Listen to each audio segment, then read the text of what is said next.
माझं जगण्याचं कारण म्हणजे सूड घेणं आहे.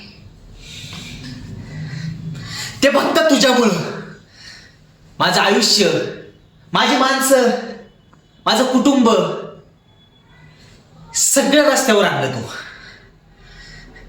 तू मला तोडलं, मला रस्त्यावर फेकलं, पण मी उठलो, उभं राहिलो आणि आता एक एक करून काय काय गमावलं ना ते तुला दाखवणार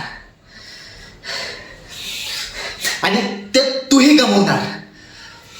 तुझं आहे ना आयुष्य, तुझी माणसं, तुझी ते ना संपत्ती सगळ्यांपासून तुला तोडणार मी. आणि सगळ्यात महत्वाचं म्हणजे ना तुझा गैरसमज की तुझं मी काही वाकडं करू शकत नाही. तुझ्यावर रडशील ना, किंचाळशील ना, भीक मागशील ना, तेव्हा तुला समजणार सूड म्हणजे नक्की काय असतं. समजलं का?